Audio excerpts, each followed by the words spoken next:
It was the most cheerful family on American television.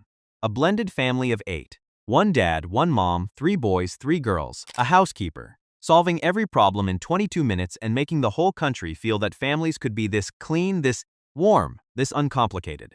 The Brady Bunch ran for 5 seasons on ABC, never once cracked the Nielsen Top 30 during its original run, and became one of the most recognized shows in the history of American television.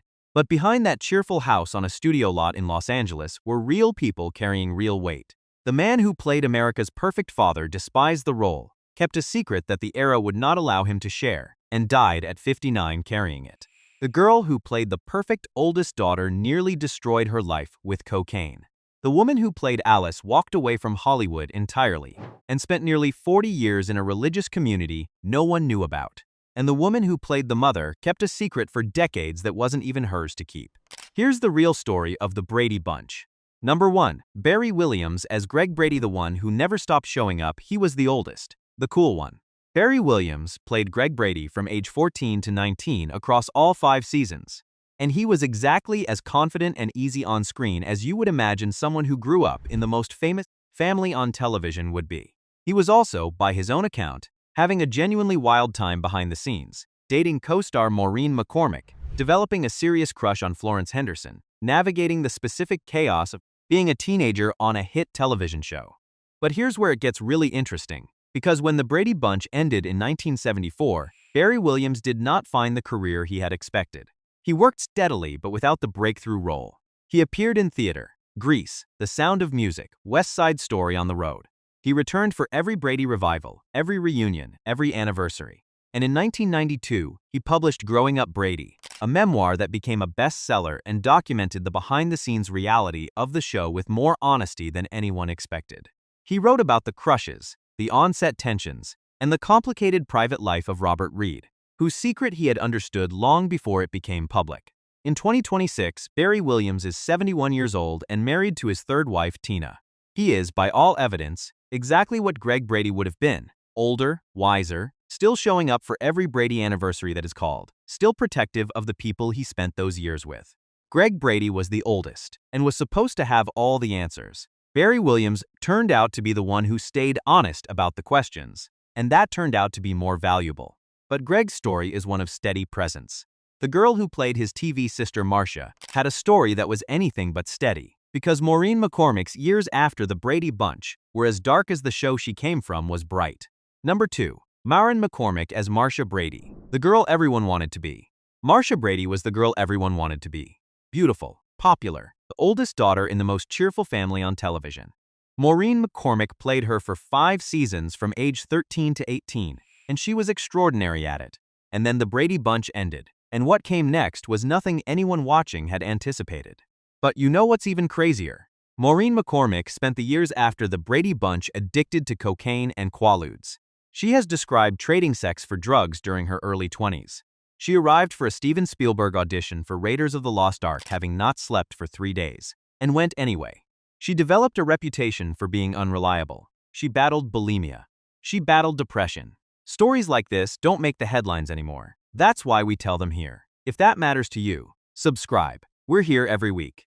But suddenly something happened, because Maureen McCormick got clean. She married Michael Cummings in 1985 and found in that marriage the stability that had been absent from her adult life. She gave birth to her daughter Natalie in 1989, and in 2008 she published Here's the Story, which landed at number 4 on the New York Times bestseller list, an act of raw honesty that allowed a generation of women who had grown up wanting to be Marcia Brady to understand what Marcia Brady had actually been living. In 2026, Maureen McCormick is 69 years old. She is still married to Michael Cummings. The memoir is still in print. Marcia Brady never had a bad day on screen. Maureen McCormick had enough bad days for both of them, and came through it with something the character never needed to have: real resilience.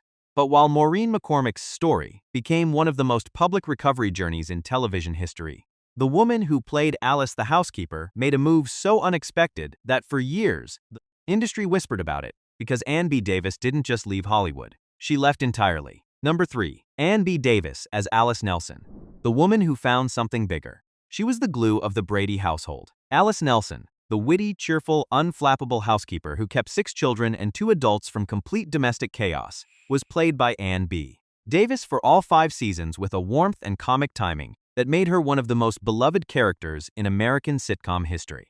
She had already won 2 Emmy Awards before The Brady Bunch for The Bob Cummings Show in the 1950s. She had a star on the Hollywood Walk of Fame. She was, by any measure, an established television legend. But here's where it gets really interesting, because in 1976, 2 years after The Brady Bunch ended, Ann B. Davis sold her Los Angeles home and joined a religious community in Denver, led by Episcopal Bishop William C. Frey. She packed her Emmy Awards and moved in. "I was tired of show business," she said. "I decided to sell my house and yield control to the Lord." She was 50 years old. She spent the next 4 decades living and working in that community, doing laundry at homeless shelters, leading Bible study, quietly building a life that had almost nothing to do with the one that had made her famous. On June 4, 2014, Ann B. Davis fell in the bathroom of her San Antonio home, suffered a severe brain injury, and died that day at a hospital. She was 88 years old. Florence Henderson said she was shocked. She had spoken to Davis a few months earlier, and she had seemed fine. Bishop Frey said simply, "What you see on the Brady Bunch was who she was." Alice Nelson held the Brady house together with humor and grace and no fuss about it. Ann B. Davis did the same thing with her own life, found what she was looking for, went and lived it, and left the world better than she found it.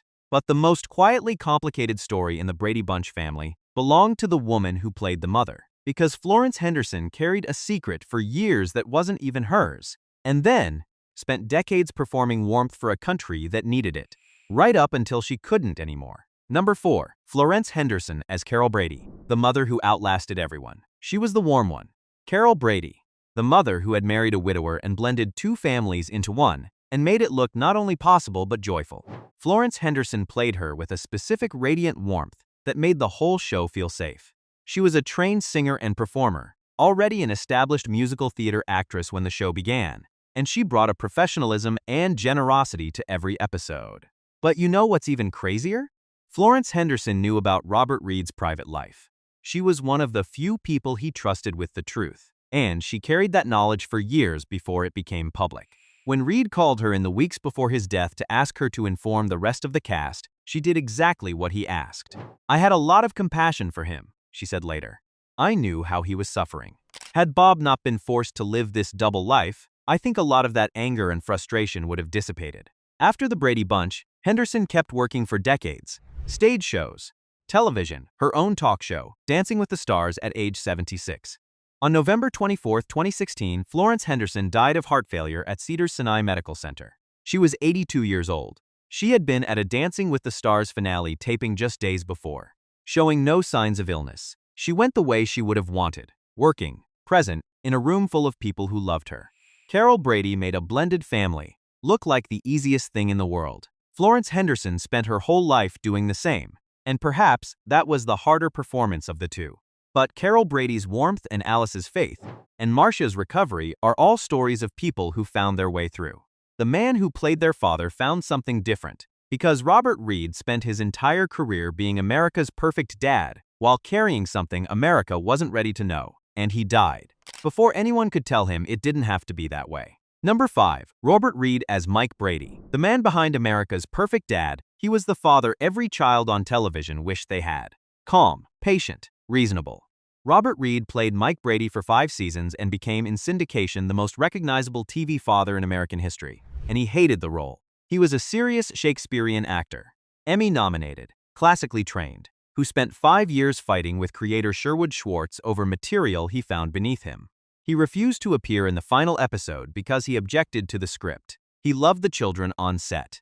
He served as a genuine father figure to Barry Williams and Maureen McCormick and the others. He hated the show. But here's where it gets really interesting, because Robert Reed was gay.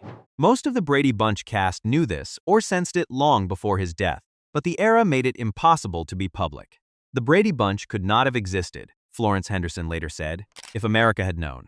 "I don't think they would have bought it," she said. So Reed lived a double life for his entire career, the most famous television father in America, going home to a private life the public never saw. But suddenly something happened, because in 1991, Robert Reed was diagnosed with HIV. He told almost nobody. He continued to work where he could, Weeks before his death, he called Florence Henderson and asked her to tell the rest of the cast he was terminally ill. On May 12, 1992, Robert Reed died at the age of 59. His death was initially attributed to colon cancer. The death certificate, later made public, listed his HIV-positive status as a significant contributing condition.